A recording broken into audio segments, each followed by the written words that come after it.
And we are live again. Hello and welcome to Developer Insights. I'm David. And I'm Justin. And together we are the leads on game development and design here at Codename. Not only that, we also founded Codename. We are going to be your hosts for this episode and for every episode. Because when we're not, the show just doesn't happen. It doesn't go on. It remains true. Today is our 43rd episode. And it's the second one this week. Yes, that's the obvious joke for today. Oh, whatever. We only give ourselves like 10 minutes to come up with these. Well, tomorrow will have to be better. We are not doing a stream tomorrow. We've got a strict limit, 2 per week. And doing 2 is only for special circumstances or occasions or whatever. You know what I mean. Well, you never know what might come up between today and tomorrow. You're just trying to jinx it, aren't you? Anyway, we are here to answer your development and design questions about idle champions. And of course, if you don't have any questions, you will have to suffer, or may have to suffer, through Justin's one-man reenactment of buying equipment in the new Diablo Immortal. I haven't actually played it yet, but I have heard that it wants your credit card more than a summer Steam sale. Oh my. Well, in fairness, I played for an hour, and when I went to the shop, nothing I clicked on worked. Oh, wow, that's embarrassing. How could they possibly release a shop that didn't work? I think actually, you know what? Let's just move on. Yes, let's. All right. Well, as always, we have pulled some questions from the previous show that we didn't get to, and we will answer some of those while waiting for new questions to come in, as well as we do have a short list of updates on items that we flagged to get looked at by the dev team. So, without further stalling for time, let's get started with those. All right. Fixes. Wow, that is a short list. This needs to be better updated. Only been a day. Yes. We did get the pause in the shop on console or pause for the console when the shop is open, which was something that was causing performance issues. And that's the only item I got flagged here. I know previously we did have the Briv skip stuff flagged in there, which didn't get specifically called out in the fixes section, but it was something that went out with yesterday's update. We do have some ongoing issues. I still need to bug Justin over and over again about the missing node on the strong core. We would like to get it so that Havilar's imps automatically spawn, and something to do with saving feats with formations, figure out how that should work. Yeah, now I'll see we got some leftover questions from the previous show, which I'll get to as soon as I sign back into my document here, because it signed me out. Because why wouldn't it do that? Well, hey, at least your computer's not trying to reboot on you this time. Yes, now is not a good time for an update, Windows. I'm sorry. All right, so leftover questions from the previous show, starting with one here from Somerville. Question is, why don't you let us move the legendaries permanently? Yeah, this is a good question. This is one that we've addressed on the show before, but it's always a good thing to address. So we don't want to have legendary dismantle available all the time, because I think that just creates a bad gameplay experience, where kind of the optimal thing before every adventure is to go and dismantle all of your legendaries and then put them back onto all of the champions that you're going to be using for that adventure. And it creates just this micromanagement in order to fully optimize your formation that we really, it's just a step too far. So yeah, by keeping the legendary dismantle to kind of special circumstances, we make it a little bit more special. We make it something you have to think a little bit more about, whether you actually want to dismantle your legendaries or whether you're happy with where they are for the next period of time until the next dismantle comes up. So yeah, that's the reason why. We just don't want that micromanagement basically on every adventure. Yep, turns it into a job. All right, moving on. Next question here is from Bayushi Akira. Going forward, if we buy a GE on an already capped item, or a shiny is applied to an already capped item, will we get eye level refunds immediately, or was this a one-time thing? Yeah, that's a good question. So the answer is you will get your item level refunds on that item the next time you either load the game, start a new adventure, or switch parties. Basically, anytime it sort of refreshes your information from the server. So yeah, it won't happen immediately, but it'll happen the next time you do one of those 3 actions. Okay. Next question is from Pyrishan. I think that's how you say that. Why make it a decision to dismantle a champ that was rebalanced instead of just doing it and providing a pop-up explaining it? It's a pretty good question. I think the answer is that sometimes players just might not want to dismantle a champion. It does. It can potentially, if they just want to put their stuff back onto that champion, there's the potential that they could get different legendaries, or they could get their item levels distributed in some other way that is not ideal for them. So by giving players the choice whether they want to dismantle or not, we remove that kind of possibility of those kind of edge cases when reapplying everything. And I mean, for the champions that were eligible for dismantle this time around, I think there's a large number of players who decided not to dismantle them because they're still, frankly, quite good champions. And if you've put some stuff into them, they're still very, very good at what they do. Some of the best in the game, easily.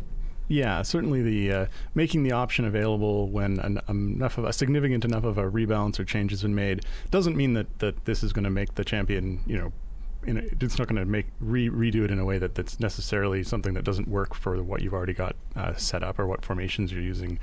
But giving the option means that if you do feel that it's impacting you, you have that option to then take the effort and time you put into that and move it somewhere else. So, but certainly it doesn't mean you would always want to do it.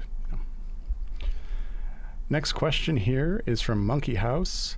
Would you consider changing the huge Blacksmith contracts to where it just adds a number of levels to all items on a character, not just 120 levels on a random item?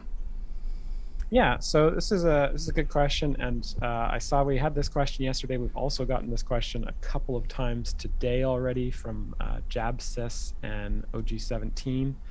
I have talked to the team about changing up how the blacksmithing contracts distribute the levels. The overlay says episode 42, David. No, it doesn't. What are you talking about? They've always functioned the way they work, but definitely the huge ones have unearthed kind of an issue with how they work. And so I think I would like to, in the future, either it might require a client update to do, or we might be able to just do it server side, change blacksmithing contracts so they just distribute levels one at a time to random items, which will give you a lot more sort of even distribution. We did run some tests on the random number generator after we got a couple of reports of some players who got some really unusual and unlucky distributions of the huge contracts, and from what we could tell, that was just a very, very unlucky incident. There's nothing in the system that will try to put more levels or less levels onto any particular item. So it looked like there was like a 0 point for one of them. We ran like 10,000 tests of using like 200 contracts, and there was like a 0.2% chance for it to come out for one item to come out quite egregiously below or above the other items. So unfortunately it just kind of happens. So yeah, we're gonna look at changing some of that. All right. Like I said, it might be it might require a client fix, which means it won't be a quick thing, unfortunately. Right. Just replying to the note there that Justin was a little quieter than I am. I just adjusted the volumes. Speak up. Hopefully that's made an improvement. Martin or Mars will let us know if that's not the case. I just gotta shout into the mic. Yeah, the volume that Sean uses might be a little low for you. I don't know. I don't want to mess with the board, man. That's just scary. Ooh, I'm not going to touch it. Okay. Next question then. First question from today is from Afrocrawl. When can we expect a quick fix for the cost/rewards for trials? At least reward for the same cost as the tier for completing it, and same cost as the lower tier for failing. Using Prismatic at lower tiers is not viable. Grinding blood vials will take forever. In my opinion, vials in chest is a bad solution. Vials should be rewarded similar as the scales. The chest could contain legitimate potion or legendary potions, that's what that's short for. Legendary potions or other rewards. Leg potions. I know. For your legs. Got legs in them. How many legs does Tiamat have? They only, I guess they got 5 heads. They just have A leg 4 potion legs? is a potion of speed, Justin. It makes you leg it faster. That's good. At least please fix the cost rewards now and then implement Yeah. a better solution later. So we do have a solution that is coming for the costs and rewards issue in trials. Unfortunately, it's one of those things that has been coming for a while, and we've got it every week. We go through our production timeline, and it is the thing that unfortunately gets pushed for other things. But it is, we've got time set aside in the next month, hopefully, to get working on that, and as well as a number of other sort of trials, quality of life fixes. So I'd really like to get those out sooner rather than later. And some of those changes will deal with some of the cost and reward issues that people are having in trials, and make it a little bit easier to kind of continuously play the higher difficulties instead of having to potentially grind out the lower difficulties. Unfortunately, sort of changing the cost rewards sort of stuff now isn't, I'd have to look at exactly what we're planning on doing, but my intuition is that it could just cause more issues if we try and mess with things now and then implement the other things later. So that's why we're kind of holding off on taking any immediate action on that.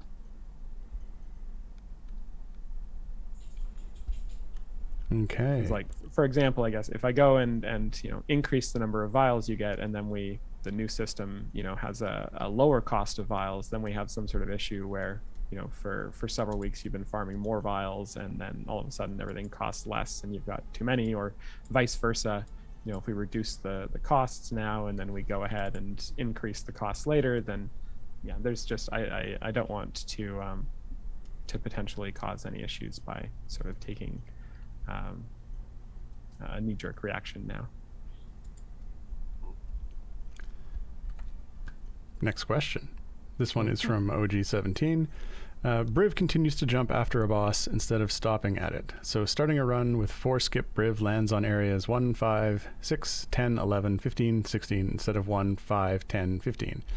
This is always undesirable. Could 4+ Briv only land on bosses?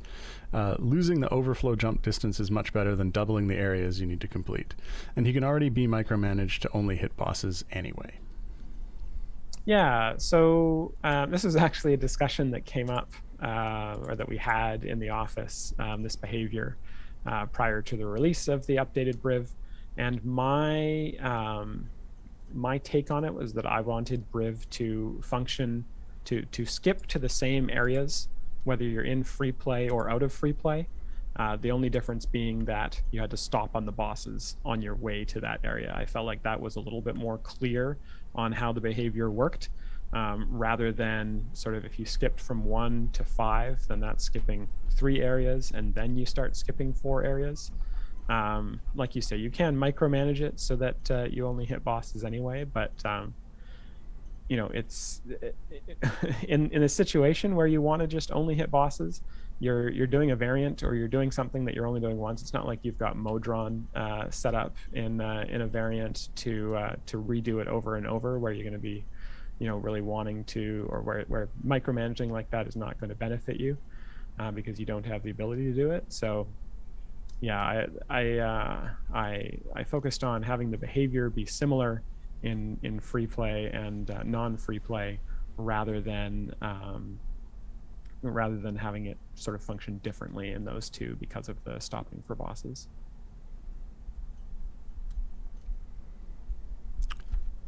All right. The next question is from Possible Cabbage. Now that the Dismantle System exists, are you more able, willing, likely to make major changes to the champions, including positive ones? Like deciding Puent's attack slower ability isn't fun and replace it entirely. A thing that could happen now because people who like that about Puent can be refunded.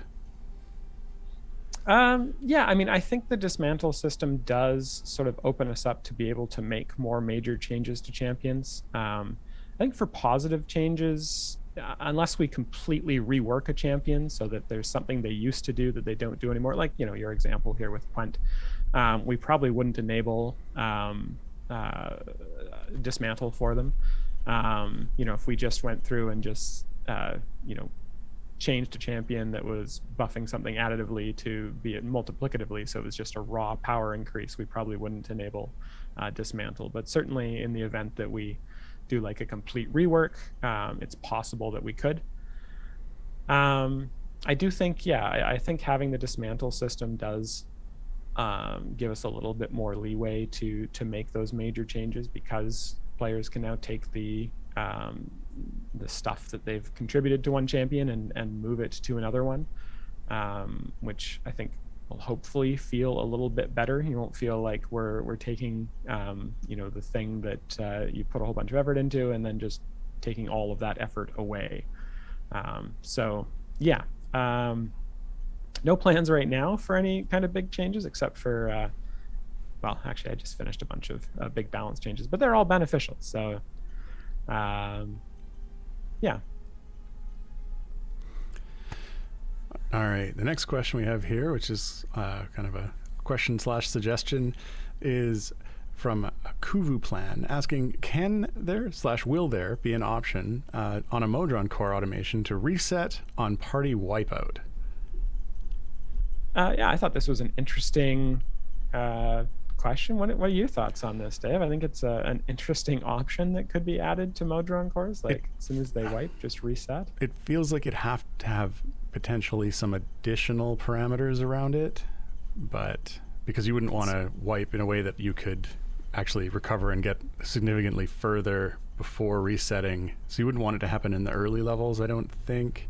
It feels like the only situation maybe where it might accidentally happen is if there's some boss that's incredibly RNG that you can't just blast your way through. Right now, if you've got your Modron core going and you wipe on a boss, if you had the game open, you would just go back to the area before that boss, and then your Modron core would stop progressing. So this would be net better than that. I'm not sure if it would probably function a little bit differently in offline mode, because I think in offline mode it might keep retrying that boss, or it might just stop as well if you dunk on a boss, or get dunked on by a boss rather.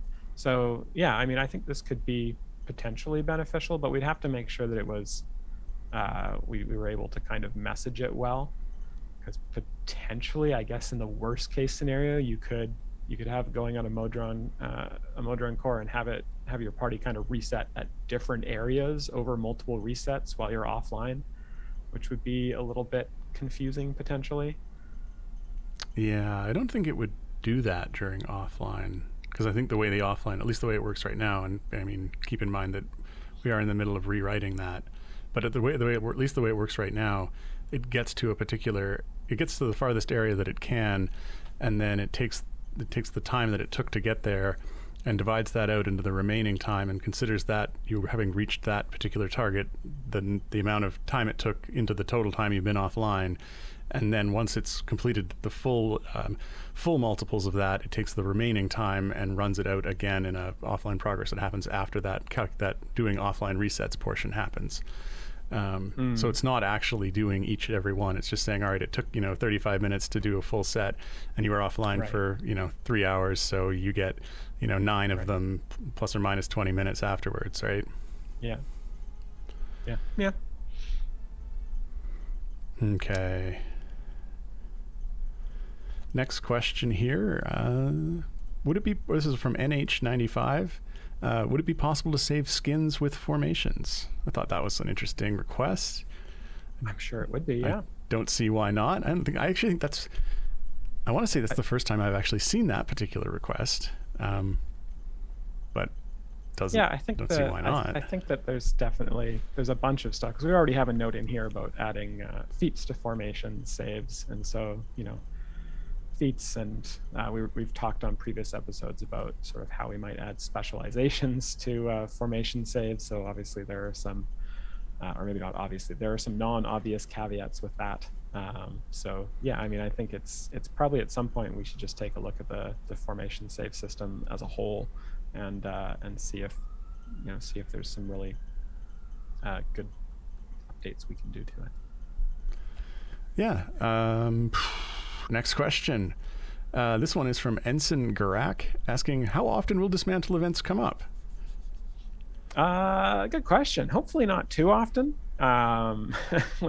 In general, sort of Dismantle events would be when a champion was significantly changed in a negative way. Like I kind of mentioned earlier, if we do sort of significant buffs to a champion that don't really change its base behavior, we probably wouldn't do a Dismantle event for it. With that said, I think we'd like to do legendary Dismantle events from time to time, sort of more periodically.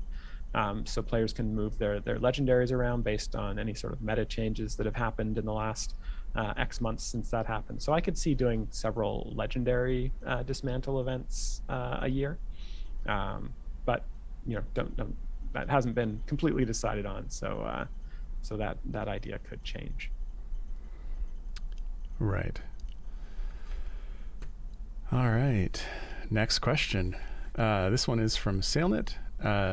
Question is, could you add a note to the main time gates window that shows when the last time gate piece dropped? Yeah, I imagine we probably could. We've got that information. I'm pretty sure we have to have that information in order to drop one the next time that you're eligible. Just for anyone who's curious about any newer players who are curious about how time gate pieces drop, they aren't just a random thing, so you can't just grind them out. The time gate pieces drop every, I think, 4 or 5 days, and they've got like a very high chance to drop as soon as that timer is up. So you'd sort of get one, and then as long as you're kind of playing regularly after, I think 4 or 5 or 3 or 4 days, around 4 days, it would just probably drop another one within 10 or 20 bosses of that timer being up. All right. Next question here. I kind of touched on what we were thinking for these huge blacksmith contracts, but do you have something else that you wanted to? No, I just highlighted these as they've come up. I've been highlighting the ones that are repeats just to add additional weight to each one. So this one here was another request for huge blacksmith. Changes. Yeah, the changes to the huge blacksmith contracts definitely on our radar. Okay. Next question here is from Terengar. This one's for you, Dave. Store 3 general rollout when? That is general a very, very good question. Oh yes, general rollout. Got it. We're still working through sort of the issues that have been reported with Store 3 and some of the feedback reported with Store 3. We had a new version of the store with a bunch of various changes to the way that the layouts are displayed. I believe went out with the last update. I'd have to check with Peter and confirm on that. I know we wanted to get that out to the players who are currently in the Store 3 test.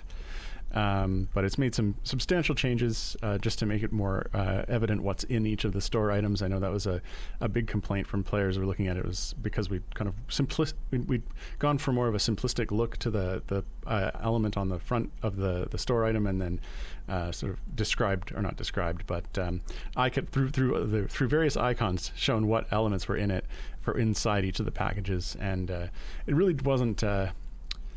It wasn't quite as obvious what was there at a glance. You couldn't tell what was in it, and so we've modified that to include sort of a visualization of everything that's in the pack in each of the store items. And so I think it looks a lot better than it did. And so that's gone. I believe that's gone out for the players who are inside in the store test right now, and we're going to see what the reaction to that is, and see if because of that. If that has a much more positive reaction to that, we will look at pushing the store out across the board. But we're still waiting for feedback on that. And we don't want to push it out until the players that do have it are saying, yeah, this is great, as opposed to saying, no, we've got a bunch of improvements that you guys should still be looking at. So we don't have an exact date on that, but we're still working on it. Okay, next question here from Hufik Is Zaka Farm a problem/exploit, like the Brivskips and Human? Yeah, this is a good question. So I kind of touched on this in yesterday's stream about sort of the different levels of sort of unique or what do they call it yesterday? Kind of play, that unintended play. And so I think Zaka farming is an interesting kind of unintended play. I've looked at it a couple of times and I don't really have a problem with it. I think there are a bunch of ways to kind of get extra favor over kind of the point at which we kind of intend you to play to. And I don't think that Zaka really gets you egregiously far over that compared to some of the other kind of issues that there are in the game. So yeah, I don't consider a Zaka farm to be a problem or exploit at this point. I think it's kind of that emergent gameplay, as Cyrus Black says there. It's interesting and creative gameplay, and I think it's fine for now. Yeah, all right. So the next question here, and when I saw this, I thought this is a really good question. And the question here is from... I have a good... yes. You have a good answer for it? Great. I do have some good answers for it. So this question is from Billy G 2000 asking, it seems more and more lately you are focusing on the things that positively affect players and not the things that negatively affect players. Is this trend going to continue? Yeah, this is a good question, because I think this speaks more to perception of what we're doing as opposed to what we are actually doing, because I think that we have done quite a few things lately that have positively affected players. We've rolled out a new Modron, or a new party, new Modron core.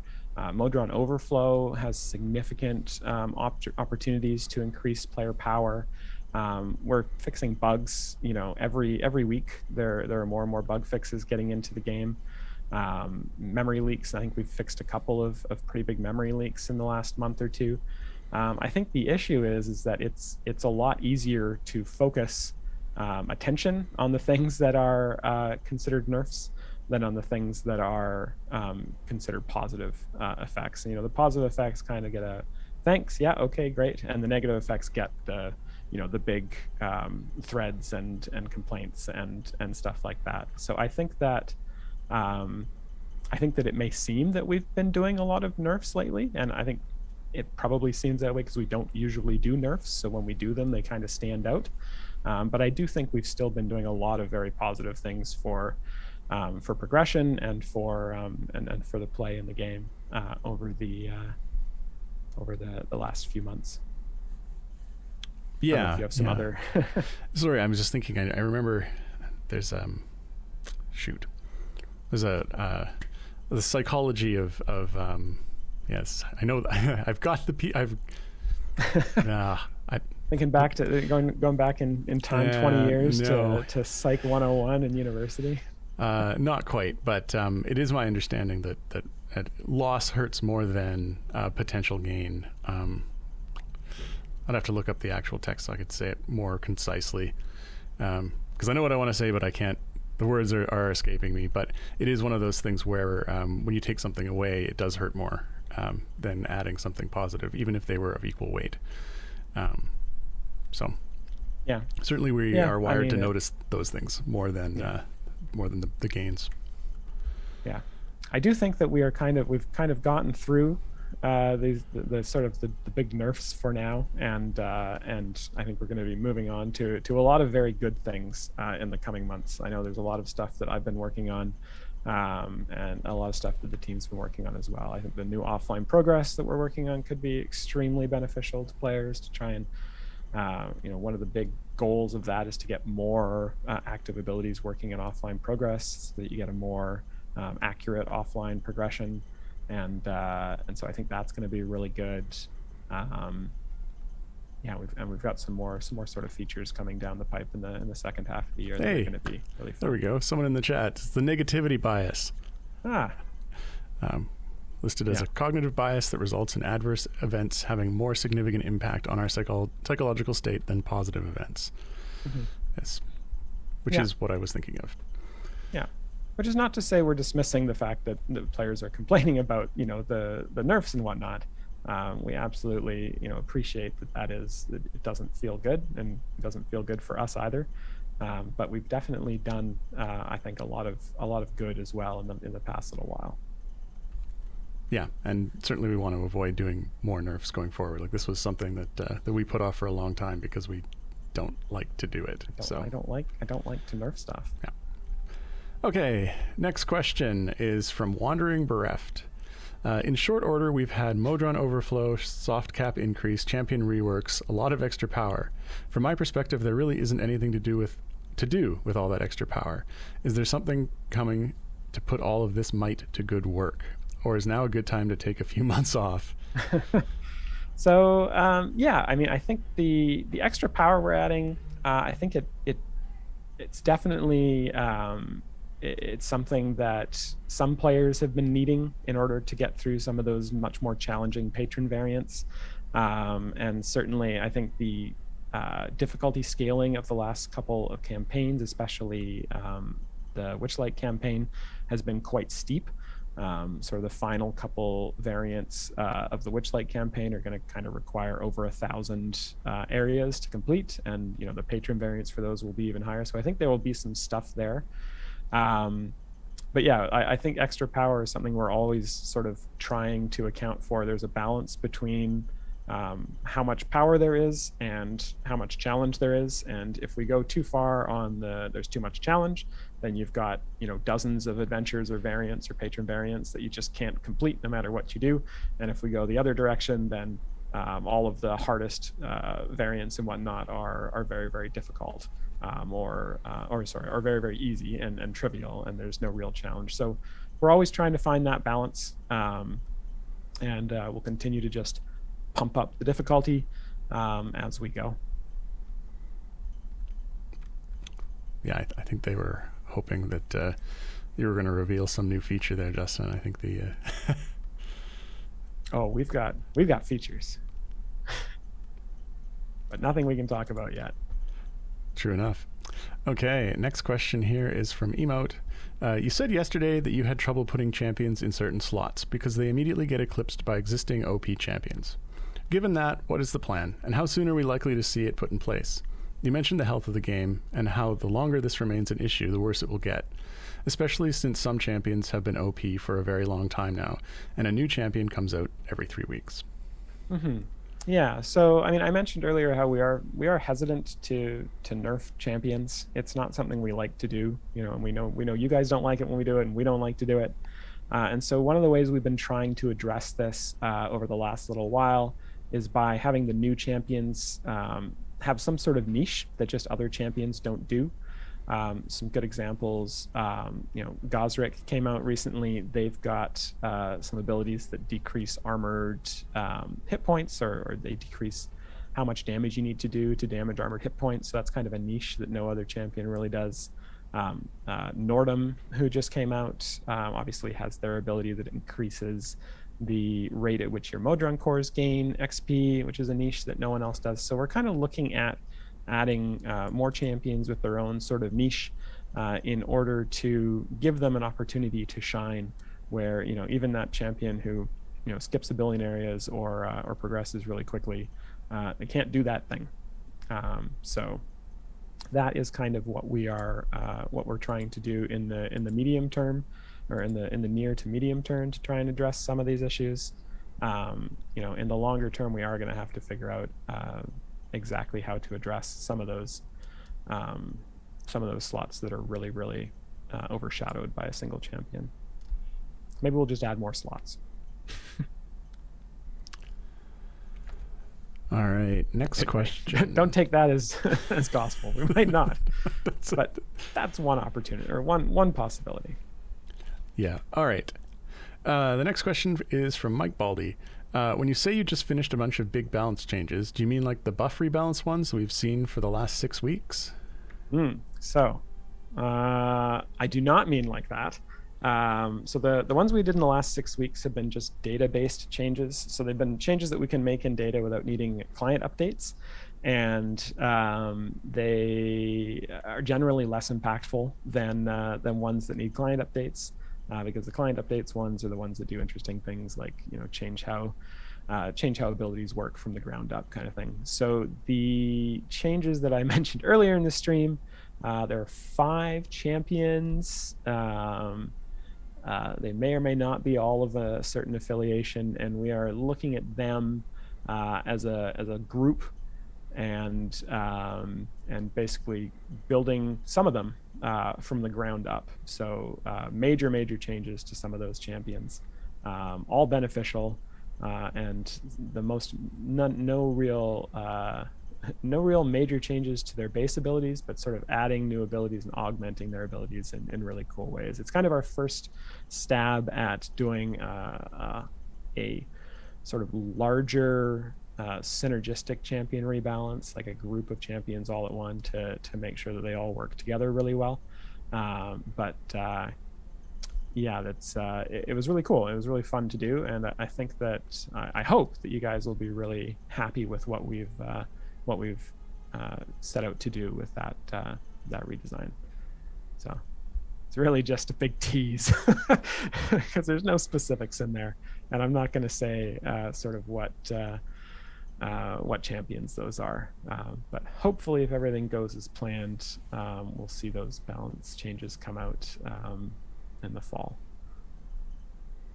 And it looks like it's time for everyone's favorite time, which is the giveaway. The giveaway is coming up. So for those of you who are just listening, now's the time to open up chat, because you will soon be able to enter a raffle to win 42 chests of your choice. The way that you do that is you will enter the keyword Dev Boogaloo into chat.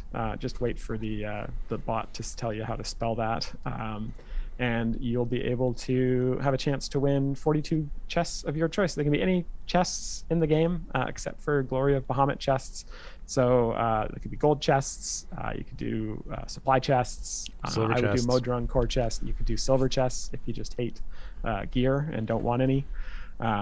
So yeah, you could get all Briv chests if you're like, you know what, Briv's awesome. I don't care if they nerfed him. He's awesome. I'm going to keep gearing him up.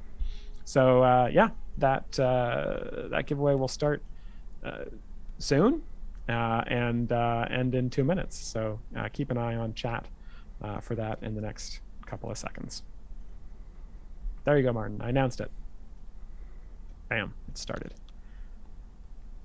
Oh, well, your chat must be ahead of my chat. Okay, the next question is from Wandering Bereft, and this is a very important question. They say, longbows are cool. Why are there so few longbow champions in the game? That is an important question, Justin. Why would you downplay that? Why? I got to agree. Longbows are pretty cool. I think the reason is it's in your balancing sheet where you're trying to sort of get an even distribution of things. Longbows is not on the list as one of the things you're checking against. Well, it's interesting. So this is actually kind of an interesting question. The longbows just aren't used by a lot of champions. Like I would like to have more ranged sort of longbow champions, but the kind of the lore ones we draw from, some of the content creator ones we draw from, even when we have to do, or when we get to do C&E originals, there's just not a lot of champions that kind of use longbows.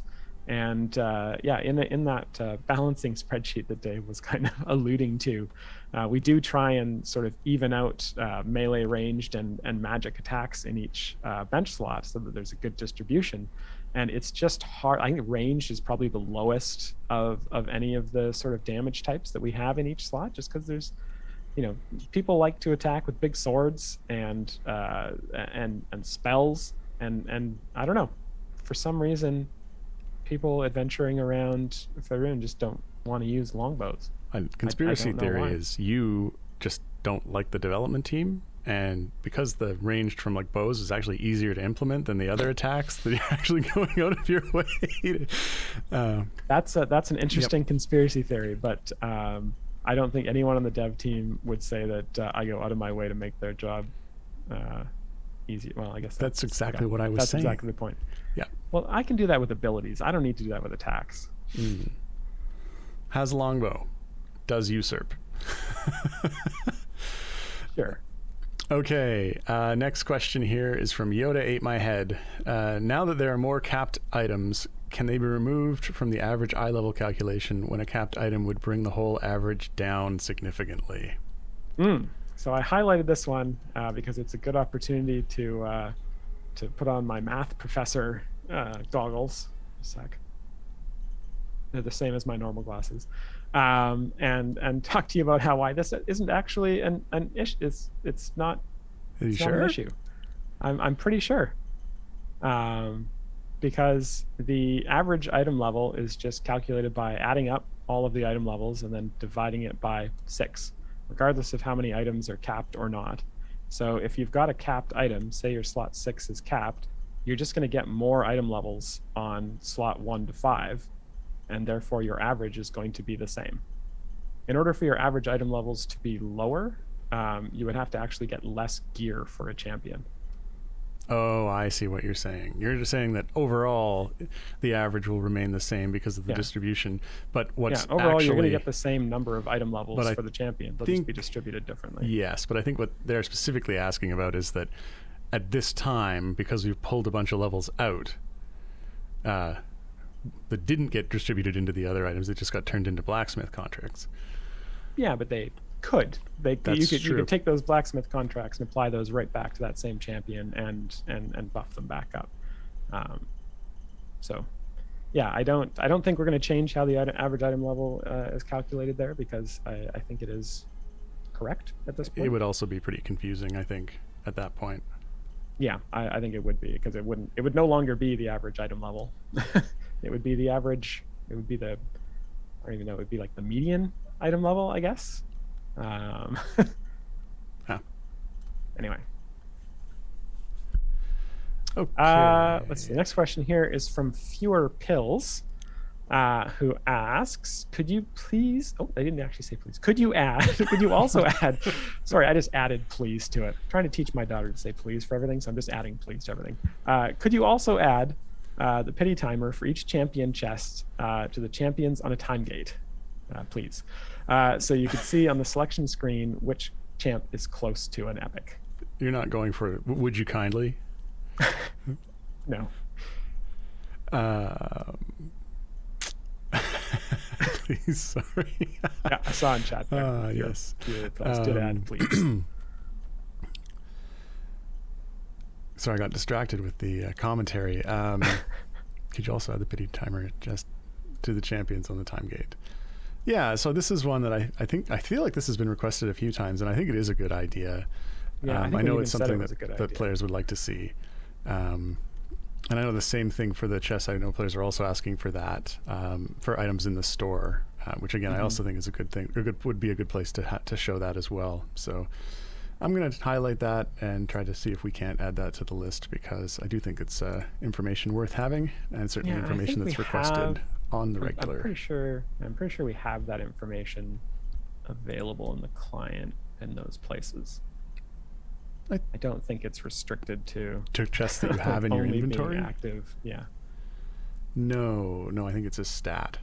Yeah, given that the system I've just had my hands deep into, I feel like it is in fact a stat. Congrats, Ninehammer, for winning the raffle. You get chests of your choice. Choose silver; they're the best. Don't choose silver rosy chests. Those are the best. No, I think maybe they will be the best at some point. Anyway, the zinc chests. That was the one that was going to be zinc chests. No, okay. Very heavy. Next question is from NH95, and this is a good question for you, Dave. They're asking: is there a technical reason the Epic Game Store client is 64-bit and the Steam client is 32-bit? Seems like it would be extra work for debugging, troubleshooting, etc. Yeah, so there is a reason. I'm not sure that it's technical per se. So EGS required our client to be 64-bit. It does not offer 32-bit clients.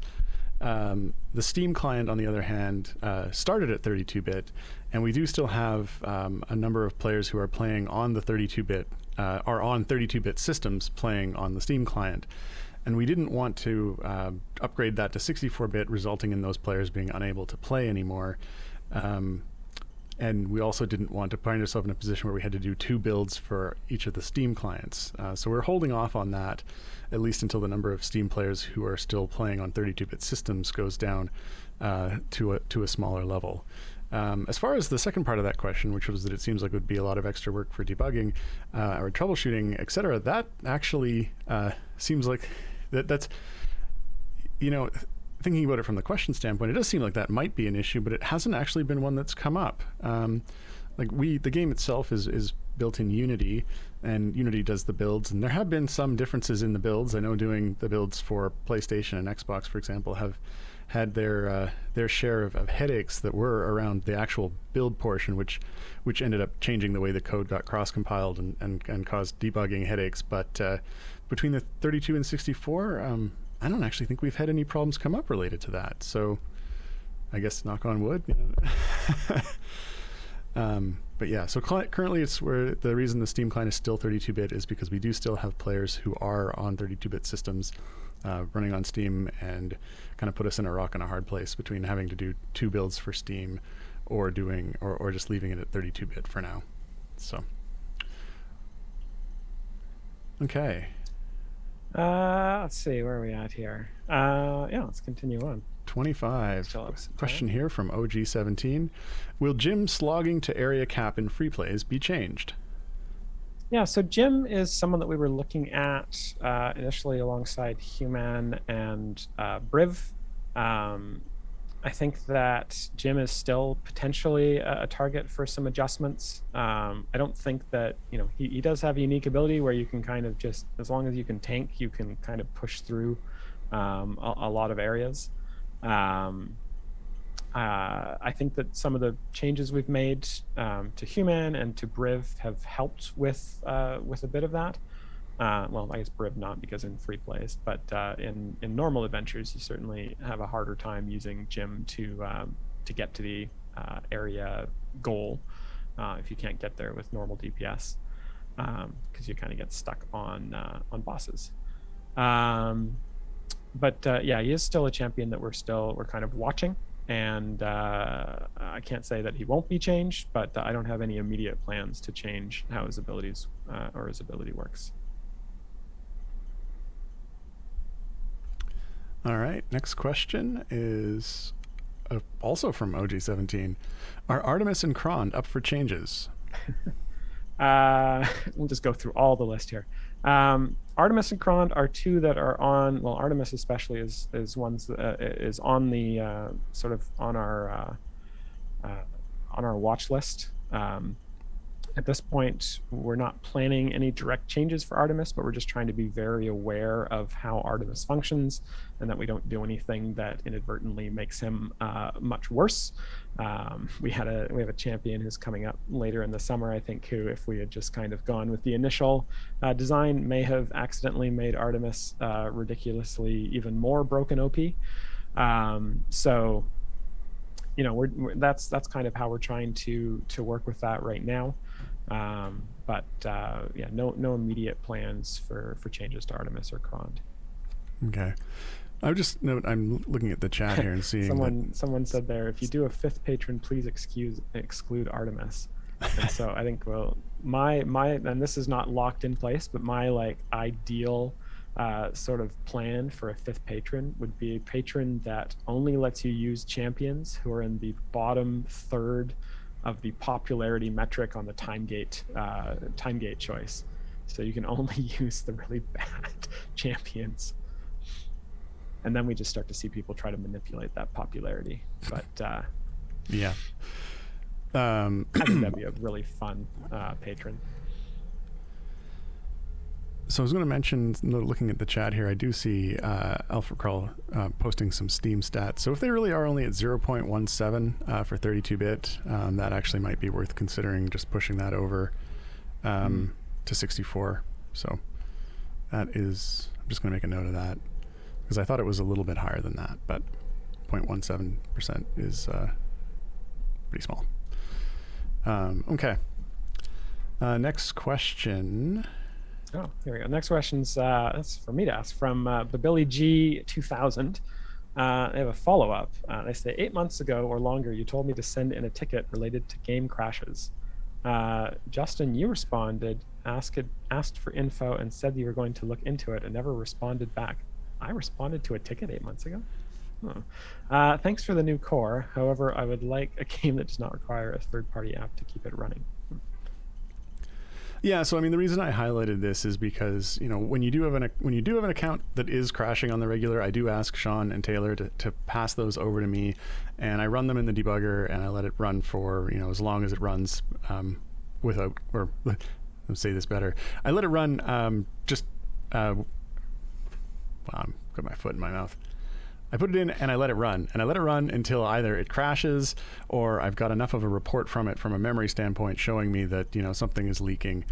And sometimes we find something, and other times we just don't. I know there was an account that Taylor shared with me last week, that the player who had shared the account was reporting that it was crashing about every 4 hours. I took that account, I ran it in the debugger, I ran it for 2 days in the debugger.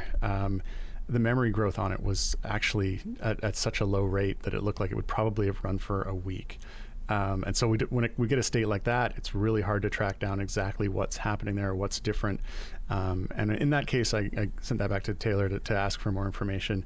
But in a case like, and then of course the other cases that occur is you get an account and I run it for a day and I look at the memory profile and it's like, oh yeah, that went up by 400 megs in 8 hours, which then lends down an investigatory path to find out actually what's causing that. And so some of them work out and some of them don't. So I mean, if you have an account that's regularly crashing and you have it in a condition where you can be like, I open it like this and I leave it and I come back in X amount of time and it's crashed, I'm more than happy to look at that account, have it run in the editor, look at the memory profile, see what's going on. But unfortunately, sometimes what happens on your computer doesn't happen in my debugger, and then that becomes a really, really tricky one to track down. So send the accounts, we'll keep looking at them, but sometimes it's a win and sometimes it's not. So it's an ongoing battle, because of course we keep adding new features to the game, which then add additional cases for memory leaks or for crashes. So send them our way. Both Sean and Taylor send those accounts to me. They do get passed on, and I do run them. Yeah.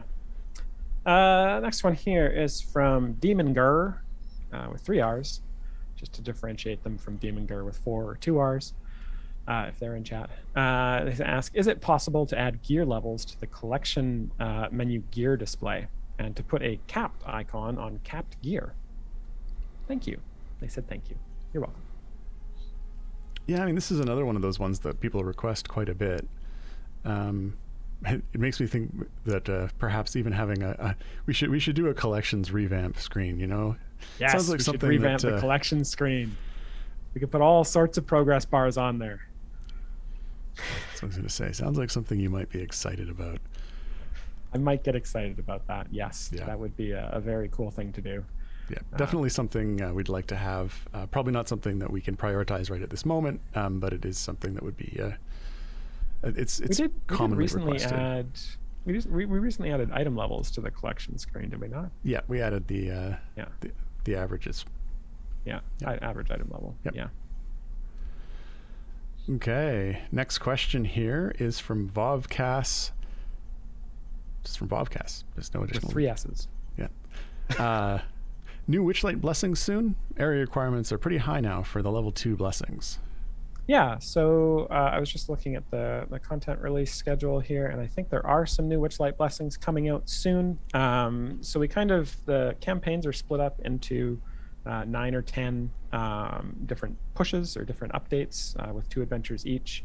And generally we'll do the new blessings with the first one, the third one, the 5th one, the 7th one, and the 9th one. And so I believe that we are at 4 right now, which means the next time we do a Witchlight update, it should have the tier 3 blessings. Okay. We're getting close to the amount of time that we've got, but we probably have time for the next two more questions. First question is from Doorbell Streams, asking, since capping item levels outside of slot 6 is now a thing, can we get a cap on Sentry slot 3 speed item, which isn't affected beyond 100% chance for speed to occur? Yeah, I think that we do actually have some other items previously outside of slot 6 that are capped, and if Sentries is causing issues, then we can look at what's causing those issues, and if there's a way we can address those. I think Sentries is a little bit more complex, because I think it may have a cap on it, but it's set up so that if you don't choose the there's a specialization that increases the chance, but I think it's what Fear Pills is saying in chat there. So it's got a cap, but it caps such that you can get it to 100% without having to choose their specialization. So I think that's how it's set up right now. It's intended to be kind of player friendly. We probably wouldn't change that, but I think we are going to look at Sentry and how both their specialization works and how that item works, because I know that the speed specialization on Sentry is something that is so incredibly out of whack with the other two specialization choices that it's something we may just look at revamping entirely once we get some front end time on Sentry, because we did some small tweaks to Sentry with this most recent pass to try and encourage the usage of some of those other specs. And we'll look at the numbers and see if that has done anything. But my intuition is that players will still be choosing the speed specialization no matter what we do. So maybe we can just move the effect of that specialization to just a base upgrade or a feat or something like that, so that it's no longer a specialization choice. And then we can rebalance the item versus that. Okay, now before we get to the last question, which is going to be a non-serious suggestion, there was a follow-up here from Wandering Bereft asking about the debugger replicating active play. And so what I'm talking about when I'm saying I'm running in the debugger, it's where it's attached to, it's running inside of the Unity editor, which is sort of the development environment, and it can be attached to Visual Studio, which is where I can connect and look at variables and memory usage and whatnot.